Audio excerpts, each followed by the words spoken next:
I always thought that a wedding was the beginning of a new life. But that evening, as I stood in the hallway of the restaurant in my white dress, with trembling hands and a broken heart, I realized my life had just turned into a trap. The guests were laughing and dancing, my father was making toasts, and my newlywed husband had disappeared. He wasn't there when I needed him most. I heard whispers behind my back, saw sideways glances, but I couldn't believe what was happening. And then I heard their voices behind the storeroom door. The voices of the two people closest to me. And at that moment I realized everything I believed in was a lie. Why did Harry marry me? Why was my stepmother with him that night? And what secret is my father hiding? If I had known the answers then, maybe everything would have turned out differently. But now I had to learn the whole truth and decide if I could forgive or start living anew. Fake marriage. I stood in the hallway of the restaurant, clutching the bridal bouquet in my hands. The wedding dress felt foreign to me, just like this whole life I had suddenly found myself in. Harry, the man I had loved since childhood, had just become my husband. But his gaze during the ceremony was cold, and his kiss formal. I tried to convince myself that things would change, that he was just nervous. But now, after overhearing that conversation, I realized it was much worse. So what's up with you and Harry? Is it a shotgun wedding or something? He's as silent as a stone. Why would it be a shotgun wedding? Well, why else would he suddenly decide to marry you? We love each other, I replied, sounding uncertain. Really? Then why is he with another woman in the storeroom? Is that love too? I slowly approached the storeroom door. I could hear muffled voices and a woman's laughter behind it. My heart was pounding wildly. I didn't want to believe that Harry was capable of this. Not on our wedding day. Not with me. I opened the door a crack and saw them, Harry and Lola, my stepmother. She was wearing a wine-colored dress, her hair was messy, her lipstick smeared. They didn't notice me. I stood frozen, unable to scream or walk away. You're crazy if you think I'll let you go, Harry whispered, pressing Lola against the wall. You chose her, Lola smirked. Now live with it. It's not real, he snapped. You know that. I slammed the door and ran away. The world blurred around me, tears clouded my eyes. I didn't know where to go or who to call. My father was in the hall celebrating, unaware that his beloved woman and my new husband were betraying us both. I locked myself in the bathroom and tried to catch my breath. The words kept echoing in my head, it's not real. So he really did marry me for something else. But what? I remembered how my father insisted on this marriage, how Harry avoided my gaze, how Lola smiled at me too widely. There was a knock at the door. Sweetheart, are you in there? My father's worried voice called. Yes, Dad, I'm fine, I lied. You're the bride, everyone's looking for you. Harry is worried. I wiped my tears and looked at myself in the mirror. You're strong, I told myself. You have to find out the truth. That evening, after the guests had left, I was alone in our new apartment. Harry came home late, smelling of someone else's perfume. Where have you been? I asked without looking at him. And you? I shot back. Don't start, he said tiredly. We both know why this marriage happened. I don't know. Explain it to me. Your father, he paused, clenching his fists. He owes me. This marriage is part of a deal. What deal? None of your business. Harry cut me off and went to the bedroom. I was left in the dark, feeling my world collapse. My whole life flashed before my eyes and I couldn't stop thinking about how we ended up here. Harry came into my life when I was 7. His family moved into our neighborhood, and he immediately became the center of attention. Tall, with dark eyes and a stubborn fringe, he seemed grown-up and unreachable. I watched him from the window for a long time until one day he came up to me himself. Why are you always alone? He asked, handing me a piece of chocolate. From that day on, we were inseparable. We rode bikes together, built forts, invented secret games. I always felt safe with him, even when he teased me or argued over silly things. My mother often smiled at us and said, when you grow up, you'll marry Harry. I would blush and look away, but deep down I already knew he was special. Everything changed when I turned 12. My mother fell seriously ill and the house was filled with anxiety. I saw my father cry for the first time. After she died, everything was different. My father withdrew, I tried not to bother him, and Harry was the only one who could make me laugh. As a teenager, I fell more and more in love with him. He grew up, became more serious, started helping my father with work. From then on, he seemed to be part of our family. As for Lola, I never knew who she was before she appeared in our home. My father introduced us suddenly one evening. He just brought her to dinner and said she would be with us now. Lola was beautiful, well-groomed, always with perfect hair and nails. She knew how to smile in a way that made it seem like she truly enjoyed everything. But I immediately felt a wall between us. She tried to be polite, sometimes too much so, but in her eyes I saw cold detachment. I couldn't understand what she was doing here or why she needed all this. Sometimes I caught myself envying her. She easily found common ground with my father, could keep a conversation going, always knew how to present herself. Next to her, I felt awkward, clumsy, a stranger in my own home. After my mother's death, I got used to silence and loneliness, but with Lola's arrival, everything changed. The house became noisy, there were new rules, new smells, new habits. I tried to learn more about her, but Lola was in no hurry to share her past. She talked about work, fashion, the weather, but never about family or childhood. Sometimes I heard her talking on the phone at night, her voice softer, sadder. In those moments I felt she was a stranger here too. Lola and Harry hardly spoke in front of me. But once I accidentally saw them talking in the kitchen. There was something in their eyes I couldn't understand, something more than just politeness. I tried to convince myself I was imagining things. But I wasn't. That night I slept fitfully. I woke up to a call. It was Rose, my friend. "Where are you?" "I didn't see you after the banquet." Her voice was worried.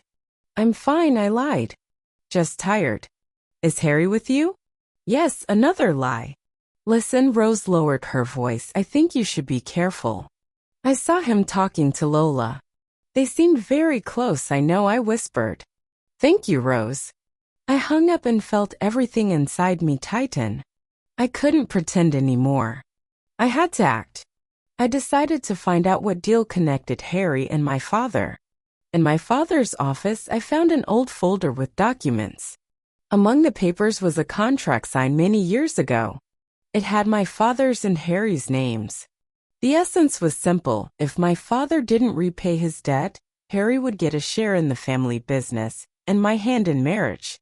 I sat on the floor, clutching the folder to my chest. Everything became clear. I was part of a deal. My love meant nothing. At that moment, Lola entered the office. "You weren't supposed to see that." Her voice was cold. "Why are you and Harry?" I couldn't finish. "Because love is a luxury we can't afford," she smirked. "Do you think I wanted to be with your father? Why are you doing all this?" "We all have something to hide." Lola came closer. "But if you want to survive in this family, learn to play by the rules." I decided to talk to Harry openly. That evening, when he came home, I met him in the hallway. "I know about the contract," I said. He froze, then sat down heavily. "I'm sorry," was all he said. "Do you love Lola?" "It doesn't matter." "It matters to me. I can't give you anything but my last name." He looked me in the eyes. "But if you want, we can separate." "No," I shook my head. "I want to know the truth. All of it." Harry was silent for a long time, then began to tell me everything. How my father offered him a job in the family business, and he agreed, hoping for stability and a chance to earn money. But the business turned out to be not just a source of income, but a trap. Debts, obligations, pressure from above. Harry got caught up in a complicated game where not only money but people's fates were at stake. When my father offered Harry a deal to marry me in exchange for a share in the business and forgiveness of his debts, Harry hesitated for a long time. He knew it was a betrayal towards me, but he agreed. Lola's appearance in our home only made things more complicated. She was older, more experienced, and a connection quickly formed between her and Harry, based on mutual understanding and loneliness. Their relationship started by accident, but soon became a kind of salvation for both of them from their inner emptiness. Harry was tormented by guilt, but he couldn't break this vicious circle. I listened to him and couldn't believe all this had been happening behind my back. How did everything get so tangled? The next day I decided to talk to my father. He greeted me with a smile, but I saw the worry in his eyes. "Dad, why did you make me marry Harry?" "I wanted you to have a better life." He looked away. "You wanted to save the business." "That too," he sighed. "I'm sorry, sweetheart." At that moment, Lola burst into the room. She was pale, her eyes burning. "It's over," she shouted. "I can't live a lie anymore." My father jumped up. Harry appeared in the doorway. The four of us stood in the same room, and everyone understood. Things couldn't go on like this. A heavy silence hung in the air. Lola nervously twisted her ring. My father looked at her in confusion, and Harry looked at me as if searching for support. "Lola, what are you trying to say?" my father finally asked. "I'm tired of pretending." Lola's voice trembled. "I don't love you, Victor. I never did. All this time I was with you only for stability. But now I can't lie anymore." My father turned pale, his lips trembling. "And Harry?"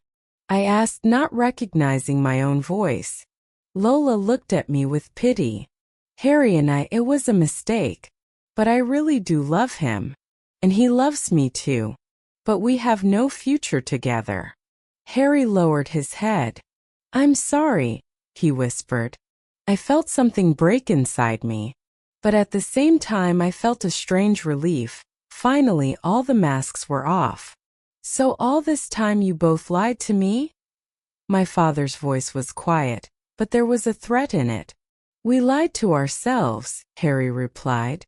"I didn't want to marry your daughter, but I had no choice. You know that perfectly well." My father sighed heavily and sat down in a chair. "I thought I could control everything. But it seems I was wrong." I went up to him and took his hand. "Dad, I don't want to be part of this game. I want to live my own life." He looked at me with both pain and pride. "I'm sorry, sweetheart. I ruined everything." That evening I packed my things. Harry helped me in silence, sometimes glancing at me with guilty eyes. "You deserve better," he said as we said goodbye. "And you deserve an honest life," I replied. I left the apartment and for the first time in a long while felt free. Months passed. I rented a small apartment and got the job I had always dreamed of. Sometimes my father called, sometimes Rose. Harry and Lola moved to another city, and I never heard from them again. One evening I was sitting on the balcony with a cup of tea and suddenly realized I no longer waited for someone's love, no longer hoped for a miracle. I was simply living, and that was enough. One evening as I was coming home from work, I saw my father waiting for me at the entrance. He looked older, his eyes full of fatigue and regret. "Can we talk?" he asked quietly. We went up to my apartment. I put the kettle on and he sat at the table, his head bowed. "I've thought a lot," he began. "I realized I lost not only the business but you.